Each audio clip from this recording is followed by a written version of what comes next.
আমাদের করণীয় কি, বর্জনীয় কি বিষয়ে আলোচনা করার চেষ্টা করব।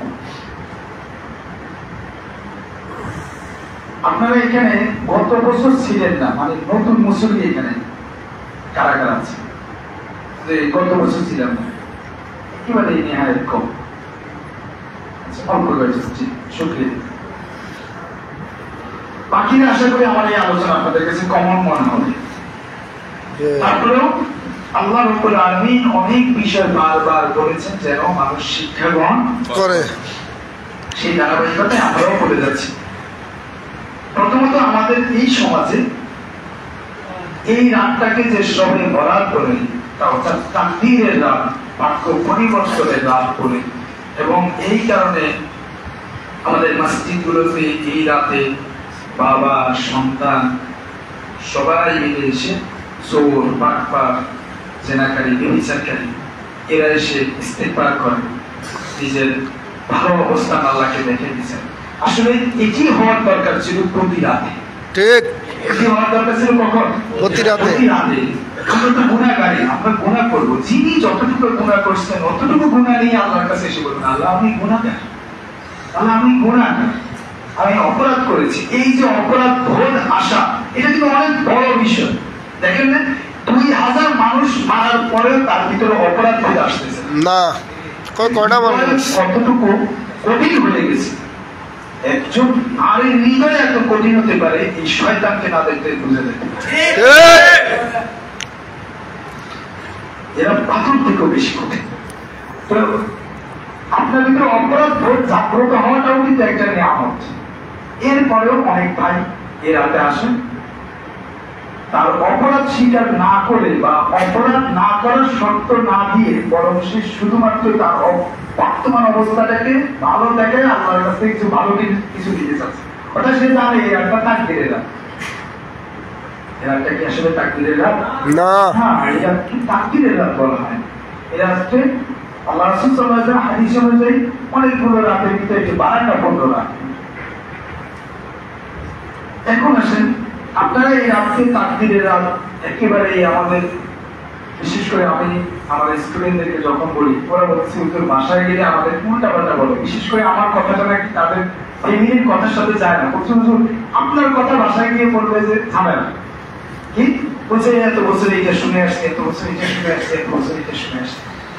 এই কারণে আমি এই কথাগুলো বলতে চাই। সব আপনাদেরকে একটা বিষয় মাথায় রাখবো, মানে মাথায় রাখতে বলবো, সেটি হলো কোরআন হাদিসের বিষয়ে যখন আপনার মনে প্রশ্ন আসবে, প্রশ্ন আপনি তখন এইভাবে উত্তর দেওয়ার চেষ্টা করবেন না যে এইটা আমি আমার পূর্বপুরুষ থেকে পেয়েছি। আল্লাহ রাসূল খেয়াল করে, এটা কিন্তু মারাত্মক ভয়ঙ্কর বিষয়। কোরআনের বিভিন্ন জায়গা আছে, ওয়াইদা কিলা লাহুম ইত্তাবিউ মা আনজালাল্লাহ ক্বালু বাল নাত্তাবিউ মা আলফাইনা আলাইহি আবানা। যখনই কাফেরদেরকে বলা হতো যে তোমাদের কাছে যেটা নাযিল করা হচ্ছে, অর্থাৎ কি কোরআন যে তোমাদের কাছে নাযিল করা হচ্ছে তোমরা তার অনুসরণ করো, তারা কি উত্তর দিবে? বাল্লাত্তাবিউ মা আলফাইনা আলাইহি আবানা, বরং আমাদের বাবা আমাদের দাদা পূর্বপুরুষদেরকে যার উপর দিয়েছে আমরা তার অনুসরণ করব। তাহলে এই প্রশ্নের উত্তরটা কি ভয়ঙ্কর না? এভাবে উত্তর দেওয়া যাবে না। যে কেউ যদি আপনাকে জিজ্ঞেস করে আপনি এটা কই পেলেন, এটা বলা যাবে না এটা আমার বাবা আমার পূর্বপুরুষ থেকে পেয়েছে, এটার উত্তর দেওয়া যাবে। যদি আপনার কাছে আপনি যদি বলেন আমি আলেমদের মুখে শুনছি, তাহলে অন্তত কিছু কথা আমি বলতে পারি যে যিনি বলছেন উনি ঠিক বলেন না।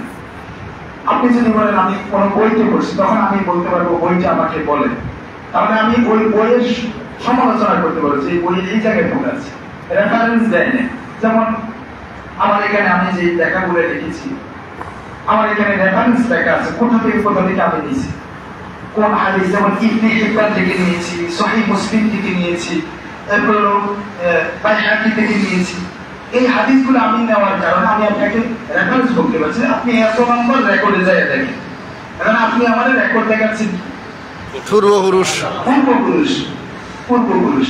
তাহলে কোরআন এবং হাদিসের বিষয়ে যদি কখনো মতবিরোধ সৃষ্টি আপনার মতের সাথে, তাহলে আপনি কখনো এই উত্তর দেওয়ার চেষ্টা করবেন না এটা আমার পূর্বপুরুষ থেকে, বরং এই কথা যদি বলতে পারেন যে হ্যাঁ আমি একটা হাদিসে পড়েছি, তাহলে আমাকে বলতে আমার চিন্তাটা যে আমি তো হাদিসটা পড়ি, আমি একটু খুঁজে দেখি, যদি না পাই ভাইকে বলবো যে ভাই আপনার এই হাদিসটা পাওয়া যাচ্ছে, এটা আপনি যদি আমাকে পূর্বপুরুষ বলেন আমি আপনাকে কি করবো?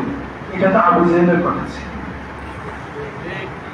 সাহেবের কথা ছিল, আমরা কি আমাদের পূর্বপুরুষ থেকে প্রাপ্ত এই মূর্তিদেরকে আমরা ছেড়ে দিব, তাদেরকে বলে দিব, তাদেরকে ইবাদত করবো না তাদের ভাষায়? আল্লাহ আমাদেরকে এই ধরনের ভাষা থেকে হেফাজত করুন, আমিন। এবার আসেন আপনাদের পূর্বপুরুষ থেকে যেটা পেয়েছেন যে এটি একটি শবে বরাতের রাত। শবে বরাত মানে শবে মানে রাত, বরাত মানে ভাগ। তবে ওলামা ইকরাম এটার আরেকটা অর্থ করেছেন, বারাত মানে যদি হলো পার্থক্যকারী, বিচ্ছিন্নকারী, আলাদাকারী, তাহলে ঠিক আছে। অর্থাৎ আপনাকে গুনাহ থেকে আলাদাকারী, আপনাকে পাপ থেকে আলাদাকারী, পাপ মোচনকারী ইত্যাদি হয় না, মুক্তি দানকারী। অনেকে বলেন যে বারাত শব্দের অর্থ মুক্তি দেওয়া। যদি এটা থেকে আপনাকে পাপের থেকে মুক্তি দেওয়া রাত হয় তাহলে ঠিক আছে, কিন্তু আপনি যদি সেটাকে ভাগ করে যদি বলেন তাহলে অর্থটা, এবং সেটা যদি আপনার আব্বা বলে, আপনার দাদা হুজুর বলে, আরো যারা আছে তারা বলে, সবাই ভুল করছে। সবাই কি করছে? ভুল করছে, মানা যাবে না। এবার আসেন আপনাকে কোরআনের যে আয়াত দিয়ে যা বোঝানো হয় সেটি হলো সূরা দুখানে আল্লাহ রাব্বুল বলেছেন, ইন্না আনসালনাহু ফি লাইলাতিন মুবারাকাতিন ইন্না কুন্না, যে ইন্না আনসালনাহু ফি লাইলা, নিশ্চয়ই আমরা লাইলাতুল মুবারাকা, এক মুবারকময় রাতে তাকে নাযিল করেছি। কাকে? কোরআন। আপনারা শুধু তাকে বলেন, কাকে? তাকে। এখনো যেটাকে আমরা বাংলায় বলি সর্বনাম, আরবিতে বলে জমিন, ইংরেজিতে বলে প্রোনাউন, অর্থাৎ নাউন এখনো বলি নাই, শুধু ইশারা করছি তাকে। সে তাকে সেটা দিয়ে যাবো। বলছি মুবারকময় রাতে তাকে নাযিল করেছি, ইন্না কুন্না মুনজিরিন, নিশ্চয়ই আমরা সতর্ককারী, ফিহা ইউফরাকু কুল্লু আমরিন হাকিম, আর এতে রয়েছে সকল বিষয়ের পার্থক্য সত্য, কুল্লু আমরিন হাকিম, প্রত্যেকটি প্রজ্ঞাময় বিষয় যে আলাদা আলাদা করে বর্ণনা করে দেওয়া আছে।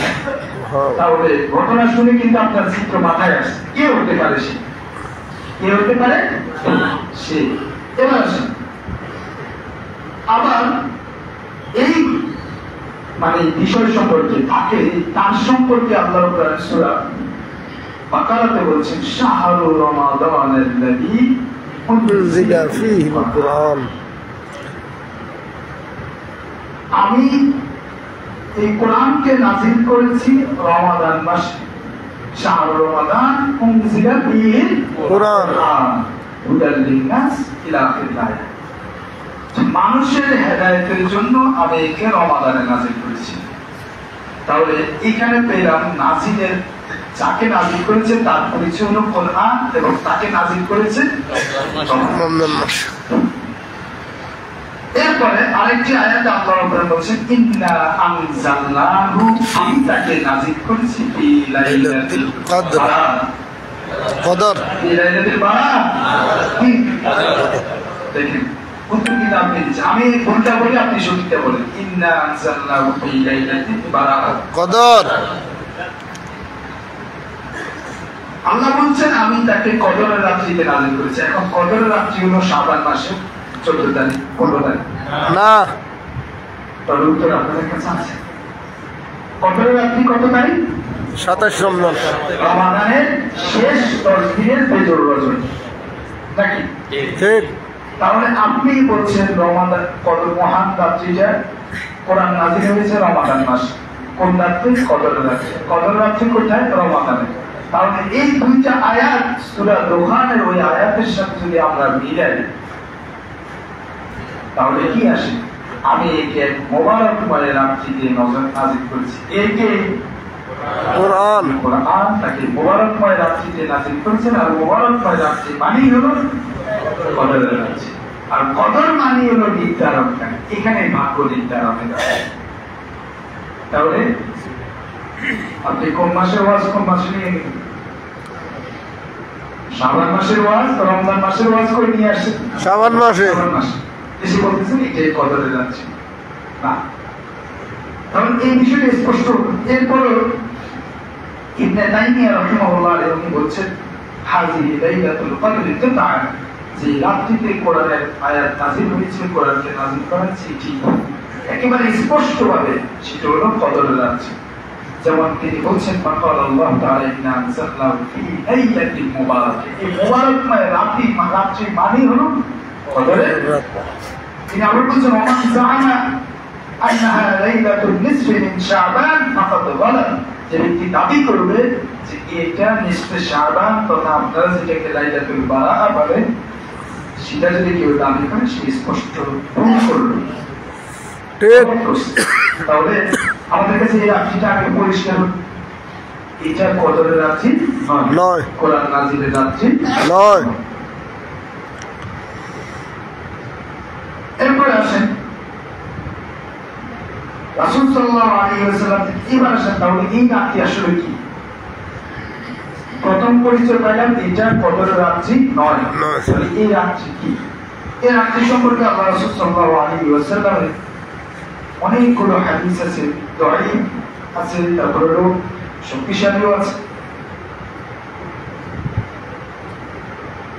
আল্লাহ রাসূল সাল্লাল্লাহু আলাইহি ওয়াসাল্লাম সুনানে নাসাইতে হাদিস 2359 নম্বর হাদিস, উসামা ইবনে যায়েদ রাদিয়াল্লাহু তাআলা আনহু থেকে বলেন, তিনি বলছেন কুলতু ইয়া রাসূলুল্লাহ লা আরাকা তাসুমা শাহরান মিন আশ-শুহুরি মা তাসুম মিন শাবান, যে আমি আপনাকে শাবান মাসের তুলনায় এত বেশি রোজা রাখতে অন্য কোনো মাসে দেখিনি।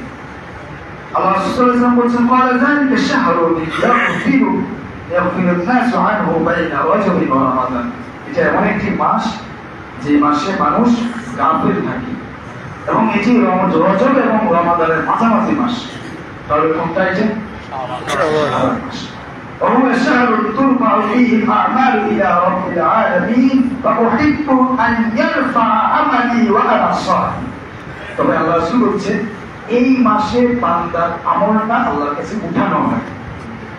এই মাসে কোন দিন বলছে না, বলছে এই মাসে বান্দার আমল আসমানে উঠানো হয়। আমি প্রত্যাশা করি আমার আমলটা আমি উপরে উঠানো হবে এমন অবস্থায় যে আমি ওই দিন রোজারত অবস্থায়, সিয়াম পালনরত অবস্থায় আছি। সুবহানাল্লাহ। এই কারণে আল্লাহ রাসূল সাল্লাল্লাহু আলাইহি ওয়াসাল্লাম এত বেশি রোজা রাখতেন। আয়েশা রাদিয়াল্লাহু তাআলা আনহা একটি হাদিস, এটি মুত্তাফাকুন আলাইহি বর্ণিত, অর্থাৎ বুখারী মুসলিম উভয় গ্রন্থে আছে, যে কানা রাসূলুল্লাহ সাল্লাল্লাহু আলাইহি ওয়াসাল্লাম ইয়াসুমু হাত্তা নাকুল লা ইয়াফতিরু, যে রাসূল সাল্লাল্লাহু আলাইহি ওয়াসাল্লাম এত বেশি রোজা রাখতেন এই মাসে আমরা ধরে নিতাম যে তিনি আর রোজা ছাড়বেন না। আবার যখন ছাড়তেন হাত্তা নাকুল লা ইয়াসুম, আমরা সরি এটি অন্যান্য মাসের বিষয়, যে তিনি যখন রোজা ছাড়তেন আমরা জানতাম বুঝতাম যে তিনি আর রোজা ধরবেন না। ফামা রাআইতু রাসূলুল্লাহ সাল্লাল্লাহু আলাইহি ওয়াসাল্লাম ইস্তাকমালা সিয়াম শাহরিন ইল্লা রমাদান, রমাদান ছাড়া অন্য কোনো মাসে তিনি পূর্ণ রোজা রাখেন না। তাকে রাখতে আমরা দেখি একেবারে 30 দিন বা 29 দিন পুরোটাই রোজা রাখতে আমরা তাকে দেখি। এরপর বলছে ওমা রাআইতু, হ্যাঁ তাকে এই বিষয়ে আমরা দেখি নাই যে অধিক সিয়াম পালন করতেন শাবান মাস থেকে, অর্থাৎ শাবান মাস ছাড়া তিনি রমাদানে পূর্ণ করতেন পুরো এক মাস, আর শাবান মাসে সবচেয়ে বেশি রোজা রাখতে আমরা তাকে দেখেছি, অন্য কোনো মাসে এত রোজা রাখতেন দেখি নাই। তাহলে আমরা গত সপ্তাহেও বলেছিলাম এই আমাদের নামাজের আগে যে 2 মিনিট বলি, তখন বলেছিলাম যে যার যখন সুযোগ আছে তিনি কি করবেন? রোজা রাখবেন, রোজা রাখবেন। তাহলে বুঝা গেল যে আসলে খুবই একটি মহত্বপূর্ণ মাস, যে মাসে আল্লাহ রাসূল সাল্লাল্লাহু আলাইহি ওয়াসাল্লাম সিরিয়াস থাকতেন। অনেকটা বলা যায় এই মাসটা কি বলে প্র্যাকটিসের মাস। আমরা বলি না যারা খেলাধুলা করে তারা কি করে অনুশীলন করে, ওখানে 3 ঘন্টা 4 ঘন্টা, কিন্তু ইনডোরে প্র্যাকটিস আরো বেশি, প্র্যাকটিস আরো বেশি। তা আল্লাহ রাসূল সাল্লাল্লাহু আলাইহি ওয়াসাল্লাম রমাদানের পূর্ব প্রস্তুতি হিসাবে তিনি আগে থেকে সিয়াম পালন করতেন, যেন রমাদানের সিয়ামে অতিরিক্ত ভারী না মনে হয়। এখন আমরা তো মানে সব জোগাড় করতেছি, এগুলো মানে সোনা বুট যা কিনা এর সাথে সব, কিন্তু আমার বাসায় কিনা শেষ, ঠিক আছে, সব কিনে ফেলছি, প্রস্তুতি নিচ্ছি, শুধু খাইয়া রেডি করতেছি শরীরকে। আর রমাদানে গিয়ে একবারে মানে একটু থেকে একটু হলে আসিনা মরি গ্যাস্ট্রিকের ব্যথা এই সব শুরু হয়ে গেছে। রমাদানে গেলে ডাক্তার দোকানে গ্যাসের ট্যাবলেট যে পরিমাণ পেশা হয় বিক্রি হয়, অন্য কোনো বই এইভাবে বিক্রি হয়। তাহলে আপনি এই জায়গায় এসে আল্লাহ রাসূল সাল্লাল্লাহু আলাইহি ওয়াসাল্লামের প্র্যাকটিসটা সেটা আপনি নিজের প্র্যাকটিসে নিয়ে আসতে পারেন। এরপর আসেন আল্লাহ রাসূল সাল্লাল্লাহু আলাইহি ওয়াসাল্লাম থেকে আরো বেশ কয়েকটি হাদিস আছে যে আল্লাহ রাব্বুল আলামিন বিশেষ করে নিসফে শাবানের বিষয়ে কিছু দুর্বল হাদিস আছে যে আল্লাহ রাসূল সাল্লাল্লাহু আলাইহি ওয়াসাল্লাম বলেছেন আল্লাহ রাব্বুল আলামিন এই রাতে নিসফে শাবানের রাতে প্রথম আসমানে চলে আসে এবং তিনি কি করেন, তিনি দুই ব্যক্তি ছাড়া বাকিদেরকে ক্ষমা করে দেন। একটা হলো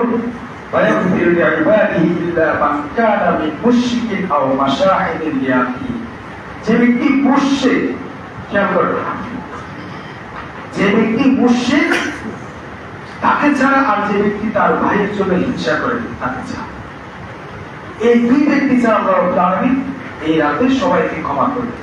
সুবহানাল্লাহ। হাদিসটি দুর্বল যদিও, কিন্তু পাশাপাশি কয়েকটি দুর্বল হাদিসে এক জায়গায় এসে অবস্থানটা পরিষ্কার হচ্ছে যে ঘটনাটা সত্য, মানে স্ট্রং আসছে, কি বলে শক্তিশালী হচ্ছে হাদিসগুলো। ইমাম বাইহাকী রাহিমাহুল্লাহ তার একটি গ্রন্থে একটি হাদিস নিয়ে আসেন আয়েশা রাদিয়াল্লাহু তাআলা দীর্ঘ একটি হাদিস। রাসূল সাল্লাল্লাহু আলাইহি ওয়াসাল্লামের বিষয়ে আয়েশা রাদিয়াল্লাহু তাআলা বলছেন যে কামা রাসূলুল্লাহ সাল্লাল্লাহু আলাইহি ওয়াসাল্লাম মিনাল লাইলি ইউসাল্লি, যে এক রাতে রাসূল সাল্লাল্লাহু আলাইহি ওয়াসাল্লাম দাঁড়িয়ে নামাজ আদায় করছেন। ওয়া আতালা সুজুদ, তিনি তার সিজদাকে এত দীর্ঘ করেছেন হাত্তা যানানতু আন্নাহু ক্বাদ কুবিস, যে তিনি তার সিজদাকে এত বেশি দীর্ঘ করেছেন আমি ধারণা করেছি যে তিনি মারা গেছেন। এখন আপনার আমার সিজদার অবস্থা কি? টুক টুক, আমি মারা গেছি যে এটা দূরের কথা, অন্য কিছু কল্পনা করা যায়। এরপরে ফালাম্মা রাআইতু যালিকা কুনতু হাত্তা হারাকতু ইবহামাহু, যখন আমি এভাবে দেখলাম তাকে, আমি দাঁড়িয়ে গেলাম এবং তার আঙ্গুল নাড়া দিলাম একটু। ফাতাহাররাকা ফারাজা'তু, তিনি তার পাটা একটু নাড়া দিলেন। যখন আসলে গেল তখন আল্লাহ রাসূলের পায়ে আঙ্গুল একটু নাড়া দিয়েছি, তিনি ওই পাটা একটু নাড়া দিয়ে বুঝলেন যে আমি আছি। এবং আসলে গেল তখন বলছেন আমি আবার বিছানায় ফিরে গেলাম। ফালাম্মা রাফা'a ইলাইয়া রা'সাহু মিন আস-সুজুদি ওয়া ফারাগা মিন সালাতি ক্বালা ইয়া আয়েশা আও ইয়া হুমায়রা আযনানতু আন্না নবী সাল্লাল্লাহু আলাইহি ওয়াসাল্লাম ক্বাদ খাসা বিক, তিনি তার মাথা উঠায় আমার দিকে তাকালেন, তাকিয়ে বললেন ও আয়েশা, এবং তার একটা সুন্দর নাম হুমায়রা, সুন্দর নাম দিয়ে আল্লাহ রাসূল তাকে ডাকতেন উপনামে। আযনানতা আন্না নবী সাল্লাল্লাহু আলাইহি ওয়াসাল্লাম ক্বাদ খাসা বিক, যে তুমি কি ধারণা করছো আল্লাহর নবী তোমার ক্ষতি করছে বা তোমার অধিকার খর্ব করছে, তুমি কি ধারণা করছো? তিনি বলছেন, হাদিসটা শুনে তিনি বলছেন কুনতু লা ওয়াল্লাহি ইয়া রাসূলুল্লাহ, আল্লাহর কসম করে বলছে আমি এমন কিছু ধারণা করি নাই। ওয়ালাকিন্নী যানানতু আন্নাকা ক্বাদ কুবিস্তা, বরং আমি ধারণা করেছি আপনি মারা গেছেন। লিতুলি সুজুদি, আপনার দীর্ঘ সিজদার কারণে। ফাকালা আতাদরি আইয়ু লাইলাতিন হাদিহি, তিনি বললেন যে তুমি কি জানো আজকে রাতটা কোন রাত?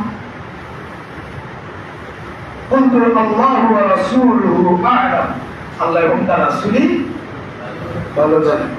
قال هذه ليلة النصف من شعبان, এটি হলো শাবান মাসের মধ্য রজনী, শাবান মাসের মধ্য রজনী। ইয়াগফিরু লিল মুশরিকিন, তিনি ইয়াগফিরু লিল মুস্তাগফিরিন ওয়া ইয়ারহামু লিল মুস্তারহিমিন, এই রাতে যারা ক্ষমা প্রার্থনা করে আল্লাহ তাদেরকে কি করে? ক্ষমা করে দেন। এবং যারা রহমত দয়া কামনা করে আল্লাহর কাছে তিনি তাদের প্রতি দয়া করেন।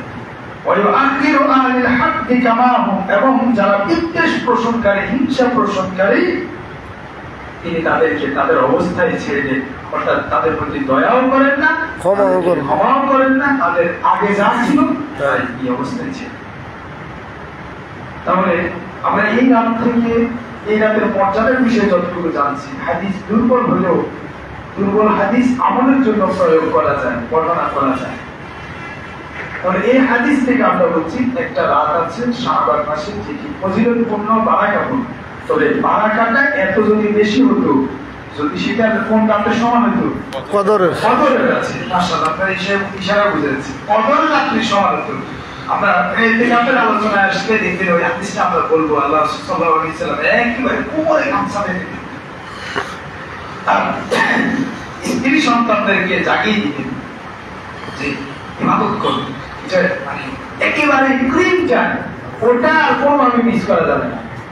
এই কারণে তিনি নিজে কি করতেন, তার সন্তানদেরকে জাগিয়ে দিতেন, স্ত্রীদেরকে জাগিয়ে দিতেন, কাজ করতেন ওই রাত্রি পাওয়ার জন্য। আর এই রাত্রের ফজিলত বর্ণনা করছে তিনি স্ত্রীকে বলেন নাই হে উঠো, অর্থাৎ মর্যাদাটা কম না বেশ কম, সবে মানে লাইলাতুল কদরের তুলনায় কম শাবানের মর্যাদাটা কম, কিন্তু মর্যাদা আছে।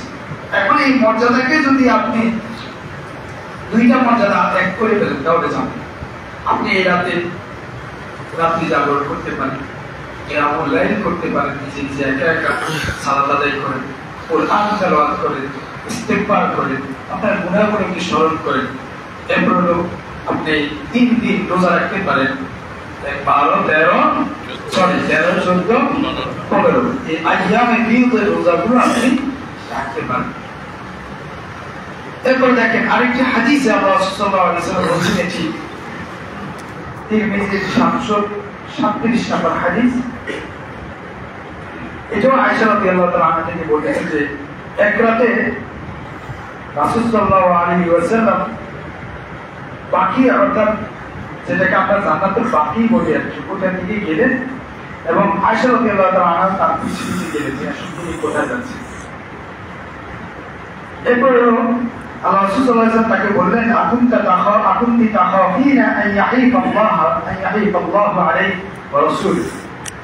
قلت يا رسول الله إني ظننت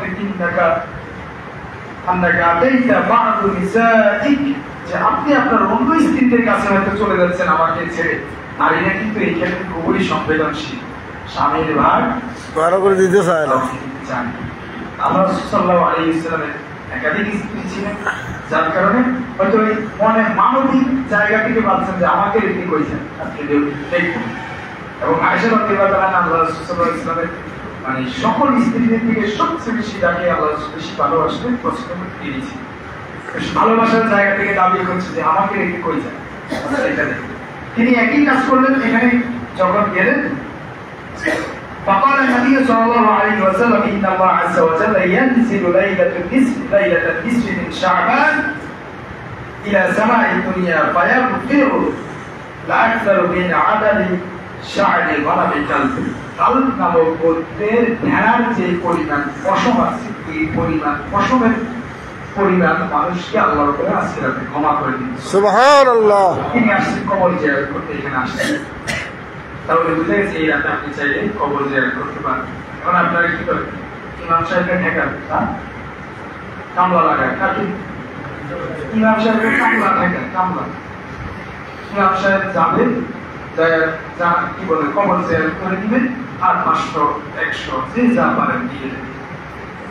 আজিম বিষয়, আপনার মায়ের জন্য আমার কতটুকু কান্না আসবে। হ্যাঁ, এই ক্ষেত্রে যদি হাসিনাকে মানা করতে পারেন তাহলে সে ভালো কান্দে। আমি অত কান্দতে পারবো না, অভিনয় স্টাইল আমার নাই। আমি আমার মায়ের জন্য যতটুকু কান্দবো, আপনার মায়ের জন্য আমার যত কান্না। আপনি জানেন আপনার মাকে আপনি দেখেছেন, অথবা আপনি ছোটবেলায় মাকে হারিয়েছেন, মায়ের শূন্যতা আপনার কাছে বেশি। আমি যখন আমার মাকে হারাই, অনেকে তখনও মায়ের আঁচল থেকে বাড়ি যায় না। আমি ক্লাস 7 থেকে আমার মাকে হারিয়েছি। আমার জায়গা থেকে আপনি আমার মাকে কতটুকু অনুভব করেন। আর গত সোমবারে আমার মাকে খুব বেশি অনুভব করেছে, যখন আমার এক মামাতো ভাই সে হ্যাস করে 2 পারা হ্যাস শেষ করছে, এখন মাদ্রাসা থেকে পাঠিয়ে দেন। তো আমি পরামর্শ দিলাম যে অন্তত ওকে ঢাকায় আনেন, আমি একটু দেখাশোনা করব। আমার মামি যখন তাকে মাদ্রাসা থেকে রেখে চলে যাচ্ছে, দেখছি এই মানুষটা চোখে পানি আটকাতে পারছি। আমার ঠিক তখনই মনে হলো যে আমি যখন হ্যাস খারায় যাইতাম, আমার মা আমি যখন তার দিকে তাকাইতাম, সে আসল দিয়ে চোখটা দেখে ফেলতাম। সে আঁচল দিয়ে চোখটা ঢেকে। একটা মেয়েকে তার স্বামীর বাড়িতে পাঠানোর সময় মায়েরা যেমন বারবার ফুটনা বানত, আমার মা এইভাবে আমার জন্য হাসে কিনে, এরপর একটু চাল ভাজা, একটু গুড়, তখন তো সব টোস্ট বিস্কুট, আমি খুব পছন্দ করতাম মিষ্টি টোস্ট, একটু চিনি দেওয়া থাকে না, একটা টোস্ট খুব পছন্দ করছে। এবং ধরে ফুটনা বানত। আমার আব্বাই খুব রসিকতা করে বলতে যে যখন তুই বাড়িতে আসো তখন তোর ব্যাগের প্যান্ট থাকে একটার সাথে আরেকটা লাগানো, আর যখন যাস তখন ব্যাগ আর হাতে নেওয়া যায় না, মাথায়। আপনার মায়ের জন্য আপনার যে দরদ, এই দরদ আমার হবে, বাবার জন্য আপনার যে দরদ।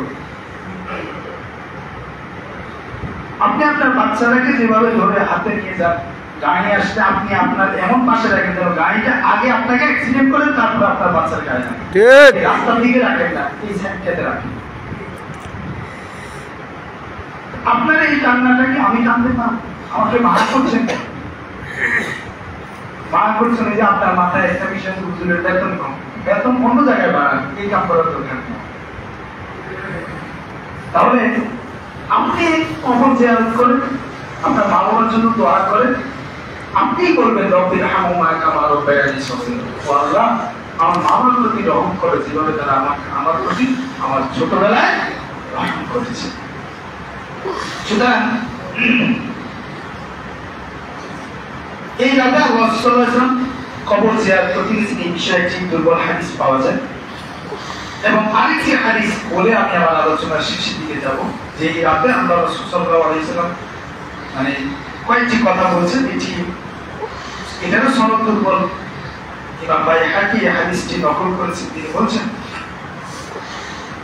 যে হাযিহি লাইলা লাইলাতুন নিসফি মিন শাবান, লাইলাতুন নিসফি মিন শাবান, এটি হলো শাবান মাসের একটি রাত্রি। ওয়ালিল্লাহি ফিহা ইতকাউম মিনান নার, এই রাত্রি আল্লাহ রাব্বুল আলামিন মানুষকে জাহান্নাম থেকে মুক্তি দেন। সুবহানাল্লাহ। কতটুকু সংখ্যা? ওই সংখ্যা হলো কাল করতে ভেড়ার যতগুলো লোম আছে, এবার মনে শেষ করতে পারবে না।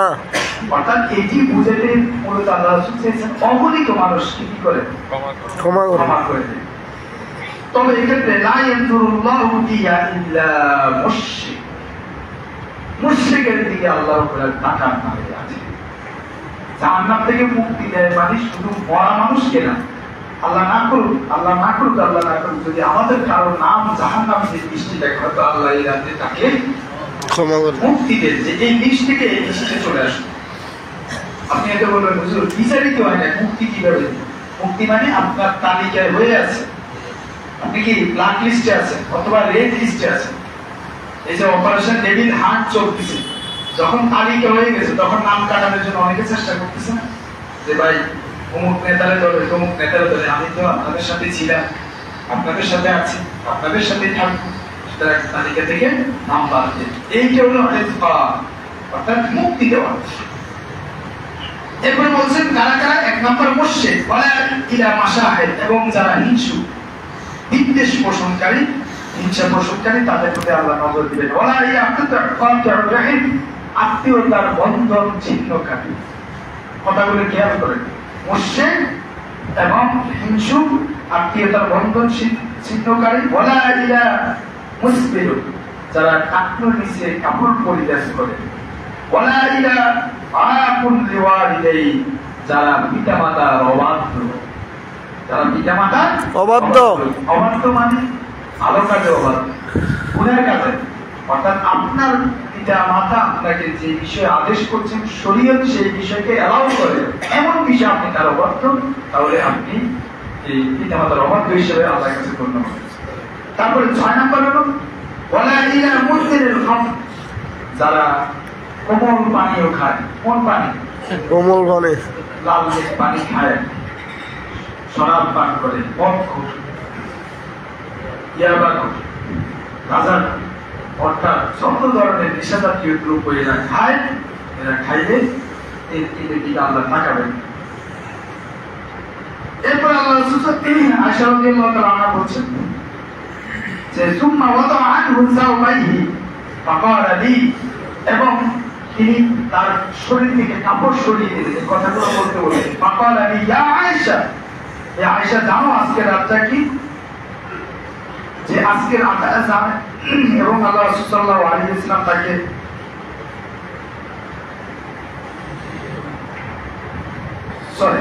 তিনি বলছেন যে আয়েশা তুমি কি আজকে রাতে আমাকে কিয়ামুল লাইল করার অর্থাৎ রাত্রি জাগরণ করার অনুমতি দিবে?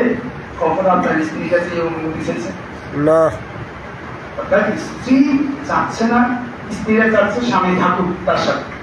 আল্লাহ রাসূল বলছেন তুমি কি আমাকে এই রাত্রি একটু অনুমতি দিবে, আমি একটু কিয়ামুল লাইল করবো, একটু নামাজ আদায় করবো। আল্লাহ রাসূল সাল্লাল্লাহু আলাইহি ওয়াসাল্লাম তিনি অনুমতি দিলেন, না, যে আমার বাবা মা তার আপনার উপর কোরবানি হোক, আমি অবশ্যই আপনাকে অনুমতি দিব। এবং তিনি এখানে দীর্ঘক্ষণ নামাজ আদায় করলেন। ওই হাদিসটা আবার আসে যে এমনকি তিনি ধারণা করলে তিনি মারা গেছেন। তাহলে এই সবগুলো হাদিস সামনে রাখতে আমাদের কাছে যে বিষয়টি স্পষ্ট হয়, নিসফে শাবানের রাতটি ফজিলতপূর্ণ, বারাকাপূর্ণ, এবং এই রাতে আল্লাহ রাব্বুল আলামিন মানুষকে ক্ষমা করে দেন। কয়জন ব্যক্তি ছাড়া? একটা হাদিসে 2 জন পাইছে, আর একটা হাদিসে 6 জন পাইছে। আমি ওই 6 জনের নামটা আরেকবার বলছি। 1 মুশরিক, 2 হিংসুক বা বিদ্বেষ পোষণকারী, 3 আত্মীয়তার বন্ধন ছিন্নকারী, 4 টাকনুর নিচে কাপড় পরিধানকারী, 5 পিতামাতার অবাধ্য, 6 মদখোর বা নেশাজাতীয় দ্রব্য যারা গ্রহণ করে।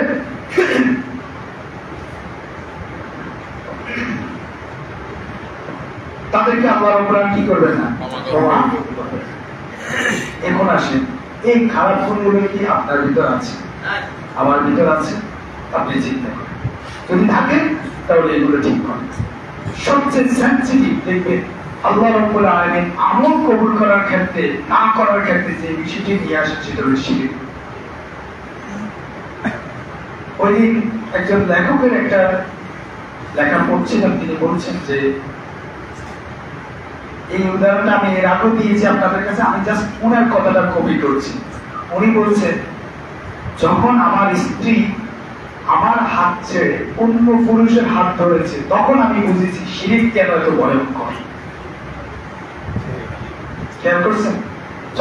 যখন আমার স্ত্রী আমার উপস্থিতিতে, আমার উপস্থিতি মানে আমি এগুলো বেঁচে আছি, এই অবস্থায় আমাকে রেখে আমার সম্পদ সব অন্য লোকের হাত ধরে চলে যাচ্ছে, তখন আমি বুঝেছি শিরক কেন এত ভয়ঙ্কর। কারণ আল্লাহ আপনাকে এত ফ্যাসিলিটিস দিয়েছেন, এত দিয়েছেন, আপনি গণে শেষ করতে পারবেন। আর আপনার স্ত্রীকে আপনি যা দিয়েছেন, হাইস্ট 1 পৃষ্ঠার হিসাব আপনি কি দিয়েছেন? বিয়ের সময় 10 ভরি স্বর্ণ দিয়েছেন, আরো বেশি না হলে দিয়েছেন, কিন্তু এই কথাটা 1 কলামে চলে আসবে। 100 ভরি হলে 1 কলাম। এরপরে হলো আপনি তাকে সাহায্য করছেন জন্য প্রতি মাসে 5, 10, 20, 50 যার ব্যক্তি আরো আপনি তত দিয়েছেন। আপনি তাকে সুন্দর শাড়ি, গহনা ইত্যাদি দিয়েছেন, থাকার জন্য ভালো একটা ফ্ল্যাটের ব্যবস্থা করে দিয়েছেন। এরপর হলো তাকে বিভিন্ন জায়গায় ঘুরতে দিয়েছেন, কক্সবাজার, দেশের ভিতর দেশের বাহির, হামসাম সব শেষ করে ফেলছেন। সব দেওয়ার পরে আর নতুন করে দেওয়ার কিছু নেই। এত কিছু পরে 1 পৃষ্ঠায় হয়ে গেছে। এবার আপনি আপনার স্ত্রীকে বাদ দিয়ে এবার আপনি চিন্তা করেন আল্লাহ আপনাকে কি দেয় নাই এটা হিসাব করেন, কি দিয়েছে এটা হিসাব করে শেষ করতে পারবেন, কি দেয় নাই এটা হিসাব করেন। দেখার মতো শক্তি দিয়েছে, শোনার মতো শক্তি দিয়েছে, স্বাদ নেওয়ার মতো চিন্তা দিয়েছে, জৈবিক শক্তি দিয়েছে, সুন্দর একটা চেহারা দিয়েছে, আপনাকে দিয়েছেন, এই হিসাব করে শেষ করতে পারবেন না। দেয় নাই কি এদের একটা হিসাব বাইর করেন। দেয় নেই এমন কিছু নাই। আপনি বলবেন যে আমাকে টাকা পয়সা দেয় নেই, আমাকে অন্যের মতো দেয় নেই, তাহলে একটু নিচের দিকে তাকান, আপনার চেয়ে কম দেওয়া আছে কাউকে কাউকে। ঠিক। আপনি বলবেন যে আমাকে গ্রুপের মতো কোটি টাকার মালিক বানায় নাই, আপনি একটু নিচের দিকে তাকান, আপনার চেয়েও যোগ্য মানুষ আপনার চেয়েও লো লেভেলের কাজ করছে। ঠিক। আপনি যে যোগ্যতা নিয়ে চলেন, আপনি ভাবছেন যে আপনি এই যোগ্যতা দিয়ে আবুলকের গ্রুপের মালিক হবেন, তো আপনার যে যোগ্যতা দিয়ে আরেকজন রিক্সা চালাচ্ছে, আরেকজন 10,000 টাকা বেতনের শিক্ষকতা করছে, 10,000 টাকা বেতন, 8,000 টাকা বেতনে, 6,000 টাকা বেতনের শিক্ষকতা করছে। আপনি নাই হিসাব করলে অনেক উত্তর আছে, আসল হিসাব করে আপনি শেষ করতে পারবেন। এত কিছুর পরেও আপনি আবার কাকে খুঁজেন? আল্লাহ হিসাবে, ইলাহ হিসাবে কাকে খুঁজেন? এই কারণে আল্লাহ এই রাতটা এই জায়গায় শিরকের বিষয়ে আল্লাহ ভয়ঙ্কর ভাবে আপনার সাথে আচরণ করবে। কোনোভাবে এটার সাথে আপনার সাথে কম্প্রোমাইজ হবে। আমি যেটা বলি, আপনি যদি সাহসী পুরুষ হন, সৎ পুরুষ হন, আপনার ওয়াইফ আপনার পাশে বসে, পাশের টেম্পুর ভিতরে, একই টেম্পুর ভিতরে মুখোমুখি বসা একটা লোকের সাথে যদি সুন্দর করে শুধু ইংরেজিতে আই লাভ ইউ শব্দটা বলে, কে আমার ওই জিনিস টেম্পুর ভিতরে কমে দিয়ে মেরে দেন, তাহলে আল্লাহ কিভাবে বরদাস্ত করবে?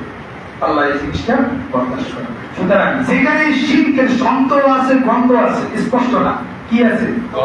সন্দেহ এবং গন্ধ।